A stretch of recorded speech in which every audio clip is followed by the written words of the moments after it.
Fala galera, beleza? Uma das perguntas que eu mais recebo aqui é a seguinte: como que eu utilizo a leitura do micro junto com a leitura macro para tomar boas decisões e pegar operações que me pagam 10, 15, 20 vezes o tamanho do meu risco? E é exatamente nesse vídeo aqui que eu vou mostrar isso para você, como que eu faço isso na prática. Chega aqui comigo. Pessoal, esse aqui é o gráfico do ouro, tá? XAUSD. E esse é um exemplo perfeito que eu achei aqui para mostrar isso para vocês entenderem de uma vez por todas como que eu utilizo várias confluências para conseguir tomar uma boa decisão na hora de operar. Beleza? Então, primeiro ponto que eu alerto aqui para vocês já é o fato do mercado ter tocado pela terceira vez na linha de tendência. Isso daqui para mim é uma das coisas que eu mais gosto de operar e eu falo isso já há alguns bons anos, tá? Aqui a gente consegue notar nitidamente que o mercado tinha deixado esse primeiro topo, caiu, voltou, testou uma outra vez, entregou um movimento direcional de queda muito grande, depois voltou com fluxo novamente e chegou pela terceira vez nesse toque aqui. E essa região para mim se torna uma região de extremo interesse, tá? Essa região é uma região que gera alguns alertas para mim. Por quê? Porque isoladamente eu poderia simplesmente olhar o terceiro toque e falar, vou vender ali. Não, a gente olha o terceiro toque e a gente tenta encontrar, num primeiro momento, algumas confluências nessa região para realmente a gente conseguir tomar uma boa decisão de pegar um bom movimento corretivo. E como que a gente faz isso? Aí a gente utiliza Fibonacci, a gente utiliza regiões de pressão, a gente utiliza divergências, a gente utiliza gatilhos técnicos e quebra de estrutura para a gente entender se vai vir de fato um movimento maior ou não a partir desse terceiro toque. Então é importante já deixar claro que só o terceiro toque por si só não é algo que vai salvar você. Mas se você adicionar ao terceiro toque algumas confluências, isso daqui pode ser algo extremamente poderoso nas suas operações a partir de agora. Então vamos lá. Primeiro ponto. O mercado chegou isoladamente nesse terceiro toque aqui. O que a gente faz? A gente percebe que antes do mercado subir, ele tinha caído. Então é importante a gente pegar aqui um Fibonacci para a gente ver em qual região que ele está. E aqui a gente consegue observar que ele está exatamente no 76% dessa última perna de retração. E além desse toque na linha de tendência junto com os 76%, a gente percebe também uma troca de polaridade. O que é troca de polaridade? Basicamente é uma região de suporte anterior que depois que rompida virou uma resistência. Por exemplo, aqui você percebe que o mercado tinha deixado dois fundos. O mercado rompeu, voltou, trocou polaridade e agora o suporte virou resistência. O mercado entregou todo o movimento e quando voltou, essa região ela prevaleceu ainda, tá? E ainda está servindo como uma resistência. Então, nesse último Fibonacci, a gente percebe que aqui é o 76%. Se a gente pega o Fibo maior, a gente consegue observar que dentro dessa região macro, o mercado ele criou um range entre os 61% desse Fibonacci com os 76% desse. Ou seja, essa região aqui ó, que eu vou colocar em amarelo é uma região de pressão por dois níveis de Fibonacci que geraram confluência na mesma região. Então se a gente pega esse Fibonacci aqui, ó, aqui é 61%. Se a gente pega esse Fibonacci aqui, essa região aqui é o 76%. E juntas elas criam uma barreira de proteção muito grande para os preços. Então se o mercado sai daqui de baixo, chega nessa região de confluência, aqui a gente já consegue perceber alguns pontos macro de trava, que é a região dos Fibonacci mais o terceiro toque da linha de tendência. Então aqui por si só já seria uma excelente região para quem tivesse comprado finalizar o trade e para quem tivesse de fora começasse a pensar em vender aqui. Mas vamos colocar outros contextos aqui para a gente entender qual é o gatilho, qual é o conceito que faria com que a gente vendesse. Então se a gente traz aqui ó, e dá um zoom, aqui só para vocês entenderem, eu não estou colocando nenhuma média ainda, que é para facilitar o entendimento de vocês. Depois eu coloco as médias para vocês entenderem o que eu estou querendo dizer. Então o mercado nesse primeiro momento ele chegou esticado, bateu aqui no terceiro toque, vocês podem ver né, que não foi nem passou nada, ele simplesmente bateu e devolveu e voltou a subir. Só que esse movimento de subida novamente nessa mesma região, vocês percebem que acontece um enfraquecimento do movimento. E acima de tudo, observe que interessante, quando o mercado ele vem novamente para essa região, ele chega a fazer topos levemente maiores, só que o IFR nessa região, ó, eu vou até marcar aqui em amarelo para vocês verem, o IFR nessa região ele tem topos descendentes. Ou seja, isso daqui é uma divergência, tá, pessoal? Topos maiores com IFR descendente, isso daqui é divergência altista. Então, se a gente coloca na balança essa divergência junto com os fatores macro, aqui a gente consegue observar uma possível quebra de estrutura a partir desse movimento. Só que a gente precisa do quê? A gente precisa do gatilho de confirmação. Então, se a gente observa o movimento, onde que aconteceu a quebra de estrutura, onde que começa a demonstrar enfraquecimento, onde você poderia de repente pegar uma venda. Você poderia vender nesse gatilho aqui pelo 5, você poderia vender nesse gatilho, você poderia vender nesse gatilho, que são basicamente barras de força, confirmando a quebra da estrutura, e o teu stop imediatamente teria que vir aqui atrás, tá? Como uma zona de proteção. Uma coisa que potencializaria essa tomada de decisão é se a gente migra os time frames, porque isso é importante, tá? A gente mudar o time frame para a gente entender o que está acontecendo nos outros tempos gráficos para a gente conseguir fortalecer a tomada de decisão no gráfico que a gente entrou. Então esse aqui é o gráfico de 5 minutos. Se a gente joga, por exemplo, lá nos 60 minutos, né, você começa a perceber exatamente aqui nessa região dojis. E dojis normalmente é sinal de enfraquecimento. Tá? Então, quando o mercado ele chegou aqui nessa região da LT, você percebe que o mercado criou uma região de lateralidade por candles de indecisão, que basicamente foram esses dois candles aqui. E perceba que a partir desse candle aqui, ó, a gente teve a confirmação e quebra de estrutura dos 60 minutos. Então, você percebe que todos os movimentos desde lá de baixo vieram sendo movimentos fortes. Aqui teve defesa, o mercado brigou de novo e aqui enfraqueceu. A hora que enfraqueceu e rompeu com confirmação, aqui se torna um excelente gatilho técnico para você pegar o trade. Só que, obviamente, você não opera pelos 60 minutos, porque fica muito caro. Mas você operaria provavelmente pelo gráfico lá de 5 minutos, de 2 minutos, de 15 minutos. Então, esse gatilho aqui é a confirmação dos 60, que se você estiver dentro do trade, você pode buscar um alvo um pouco maior. E uma das coisas que eu considero bem interessantes aqui também é olhar o gráfico diário. Porque observem aqui como que o mercado chegou. Aqui está desajustado, tá? Vou precisar ajustar aqui levemente. Observe que no gráfico diário, quando o gráfico aqui, ó, pelo terceiro toque da LT, o gráfico fecha exatamente assim, esse candle aqui, ele basicamente confirmou um inside bar, que é um padrãozinho da análise técnica, né? E esse inside bar, ele basicamente permitiria você fazer uma entrada aqui com stop acima da máxima, só que a vantagem é que você já estaria dentro do trade, porque você arriscou uma entrada pelos 5 minutos. Se o diário confirmou, é só questão de tempo de você buscar um movimento maior. Por quê?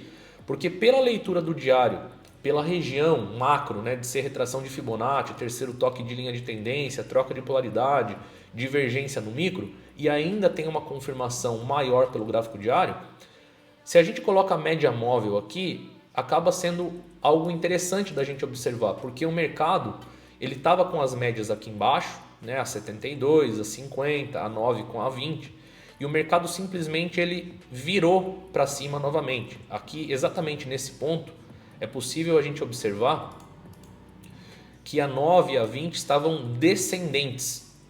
E a partir desse ponto aqui, a 9 e a 20 viraram para cima.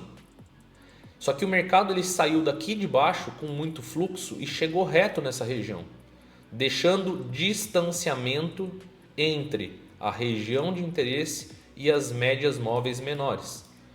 Então, com isso, se você já está dentro do trade, é possível você buscar um alvo maior pelo macro. Por quê? Porque você tem espaçamento. Para o mercado continuar subindo a partir daqui, seria muito pouco provável o mercado sair de onde está e ainda romper a LT com força, sendo que ele está longe da 9 com a 20. Então, se você está vendido pelo diário, vamos colocar aqui, ó, só para vocês terem ideia do distanciamento próximo, tá? Vamos colocar aqui, ó, na 20, beleza? Aqui é a 20 do diário. Se a gente vai lá para os 5 minutos, a gente está falando de vender com um risco aproximado. Quer ver? Deixa eu ajustar de novo aqui, porque toda vez que a gente muda, ele desajusta. Aqui a gente está falando de vender pelos 5 minutos, essa região aproximadamente, e basicamente o teu risco da operação ficaria esse aqui, ó, certo? E o teu retorno da operação ficaria tudo isso daqui. Por quê? Porque você está fazendo uma leitura micro alinhada com a macro. Qual que é o grande problema disso? O grande problema disso daqui é você ter estômago para aguentar as possíveis oscilações que vão ter no caminho, sem se preocupar necessariamente com as médias móveis. Porque é óbvio, galera, se você pega, nesse caso aqui, é uma operação a favor do macro, só que contra o micro. Porque o micro basicamente está subindo. Os 5 minutos, os 15 minutos, estão todas as médias subindo. E se você pega uma operação de contratendência num ponto extremamente importante, você tem que entender que você vai precisar ter estômago e deixar a operação andar a favor do macro. Por quê? Porque tem espaçamento para andar. Então, se a gente pega, vamos buscar aqui algumas confluências para ver o que o mercado fez, né? Deixa eu tirar a média de novo, para a gente pegar o gráfico cru. Se a pessoa tivesse vendido aqui nessa região, conforme eu falei, o mercado caiu, voltou, entregou movimento. Se a gente pega esse fundo com esse topo, a gente percebe que o mercado travou aqui entre a região de 76% e 61%, o que é excelente. Ele travou e voltou a cair de novo. Então a gente percebe que um enfraquecimento do potencial de compra, ou seja, é uma falha de estrutura. O mercado não teve força de renovar topo. Isso é positivo para quem está vendido aqui em cima, conforme eu falei. Digamos que você estivesse de fora dessa operação. Você falasse, Adriano, não vendi aqui em cima, não me senti confortável de vender aqui também. Aqui seria um outro ponto interessante. Aqui eu julgo que é até mais interessante do que vender aqui, ou até mesmo aqui no risco. Porque aqui eu tenho uma confirmação exata de falha de estrutura nesse 61%. Ó. Eu, por exemplo, sou uma pessoa mais agressiva na operação. Eu venderia aqui. Tá? Eu venderia nessa região, pagando para ver um movimento maior. Mas, de novo, Adriano, eu sou mais conservador. O mercado caiu, entregou esse movimento, falhou aqui novamente, você poderia ter vendido aqui. Por que aqui? Porque aqui também deixou uma divergência, tá, pessoal? Se a gente dá um zoom aqui, ó, primeiro, você percebe essa negativa, tá? Essa barra de força fechando para baixo quando tocou 61%. E você percebe também que o mercado, nesse ponto, ele fez topos maiores.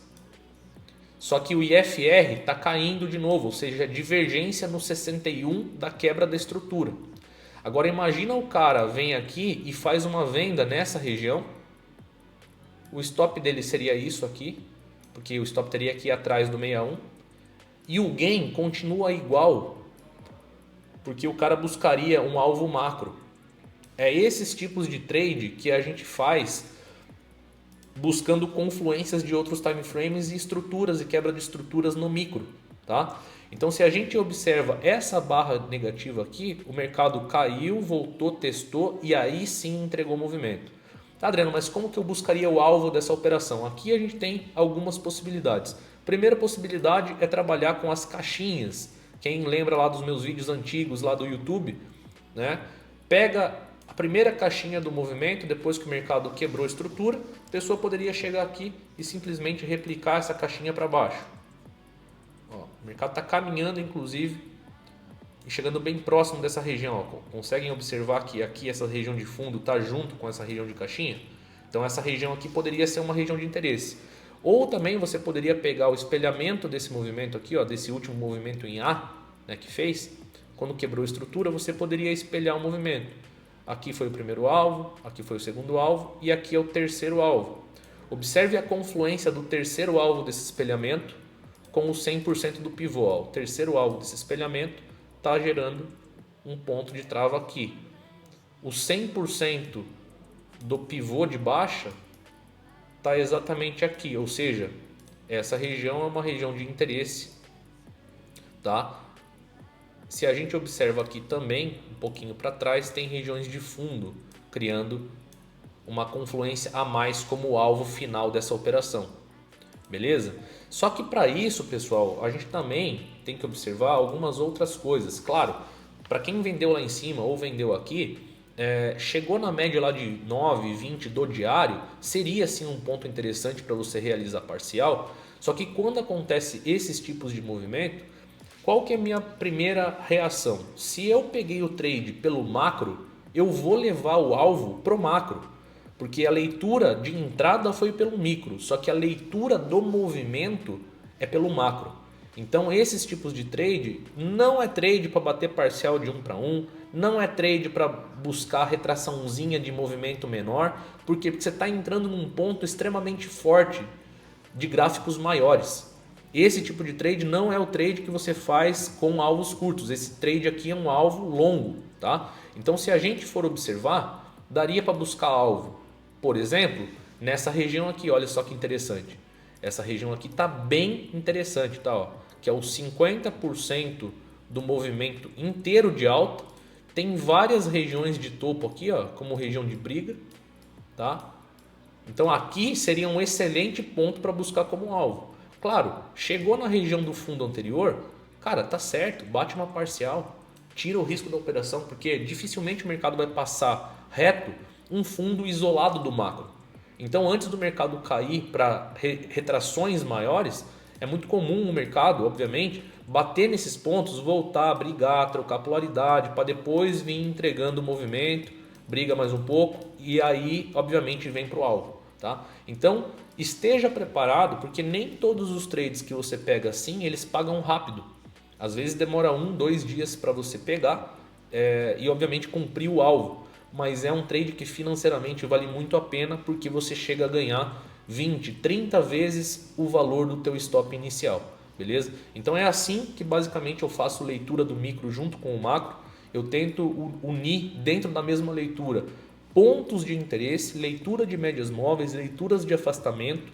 Eu troco os time frames para entender quais as possíveis travas, mas acima de tudo, pessoal, eu busco alvos longos nessas operações, porque o meu stop é curto, tá? E sem falar, aqui eu não comentei, tá? Mas sem falar que no meio do caminho daria para você vir aumentando a tua posição, ou seja, adicionando lotes e descendo o stop para o técnico para proteger a operação caso voltasse, tá? Só que stops técnicos são sempre feitos a partir de topos isolados que o mercado deixa. Então aqui você percebe que o mercado deixou esse topo menor, deixou esse topo menor, esse outro topo, esse outro topo, esse outro topo, e aí veio cumprindo alvos, tá? Então se você está vendido a favor do macro, não precisa necessariamente deixar o stop lá em cima. Você pode vir conduzindo de forma técnica a cada quebra de estrutura, descendo os stops e se protegendo, tá? Você também pode fazer isso.